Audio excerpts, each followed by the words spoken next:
नमस्ते मित्रों, मैं पंकज आर्य, कार्यकारी संचालक आर्यवीर दल उत्तर प्रदेश। भारत की बलवेदी पर प्रताप और स्वाभिमान के प्रतीक महाराणा प्रताप के संकट की घड़ियों में अपनी संपूर्ण आहुति देने वाले सेठ भामाशाह की जयंती पर आज हम आर्यवीर दल उत्तर प्रदेश की ओर से समस्त देशवासियों को बहुत बहुत शुभकामनाएं प्रेषित करना चाहता हूं।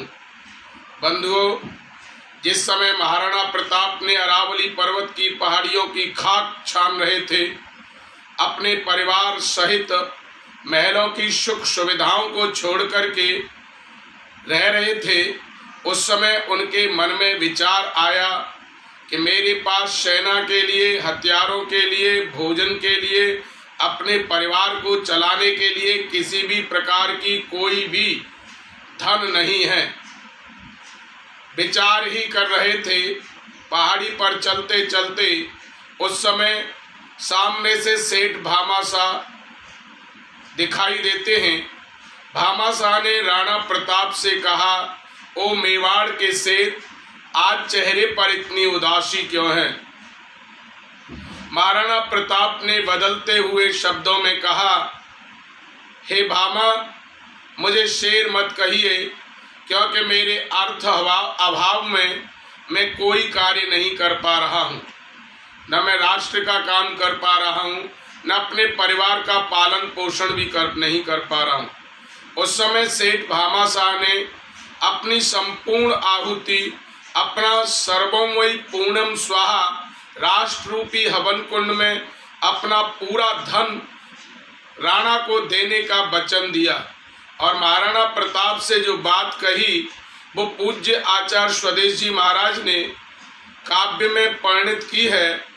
उन्होंने कहा था, हे राणा, राणा मत मन में घबराओ,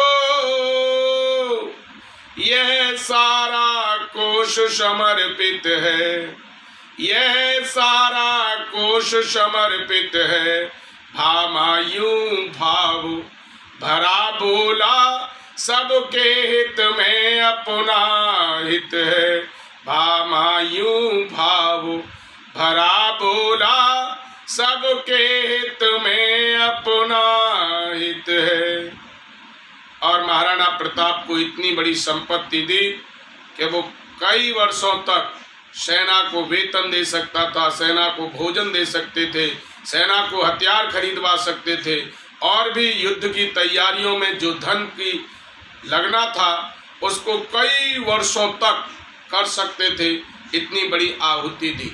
बंधुओं, आज भामाशाह हमारे बीच में नहीं है, लेकिन आज उनका नाम बड़े गौरव से लिया जाता है। भामाशाह का यह विचार रहा होगा, यदि मैं राणा प्रताप को अपनी संपूर्ण धन नहीं दूं तो राणा प्रताप जैसा शेर अपने घर बैठ जाएगा और यह देश अकबर के अधीन हो जाएगा। यह मेरी पूरी संपत्ति, मेरा पूरा खजाना अकबर का हो जाएगा। इसलिए मैं राष्ट्र के हवाले करूं, इस धर्म संस्कृति को बचाने के लिए कार्य करूं। बंधुओं, आज भामाशाह की इस पावन जयंती के अवसर पर मैं समस्त भामाशाहों से भी निवेदन करना चाहता हूं कि जब जब देश धर्म पर आपत्ति के काले बादल मंड रहे हैं, जैसे कोरोना जैसी वैश्विक महामारी आज चल रही है, ऐसे अवसर पर यदि हम लोग अपनी संपूर्ण आहुति भी दे दें तो भी हमारे लिए यह एक गौरव की बात होगी। इतिहासों में हमारा भी नाम स्वर्ण अक्षरों में लिखा जाएगा।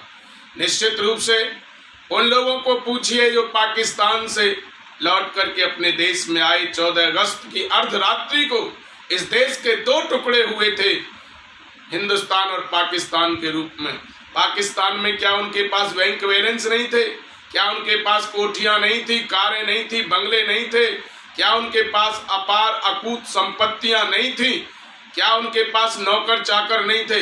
लेकिन उनके पास ये सारी सुख सुविधाएं, वो संपत्ति, वो बैंक बैलेंस काम में नहीं आई। उन्हें खाली हाथ आना पड़ा था और खुले आकाश के नीचे जमीन को बिछौना बना करके अपना जीवन यापन जीरो से प्रारंभ करना पड़ा था।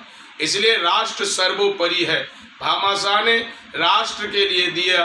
आज तक भामाशाह को लोग याद करते हैं। हम भी भामा की इस पावन जयंती पर यह संकल्प लें कि जब भी देश के लिए, धर्म के लिए, संस्कृति के लिए कोई हमारी आवश्यकता पड़ेगी तो हम भी उनकी तरह उदार बन करके समाज राष्ट्र को उन्नत करने के लिए अपनी संपूर्ण आहुति दे करके अपने आप को गौरवमयी बनाएं। धन्यवाद।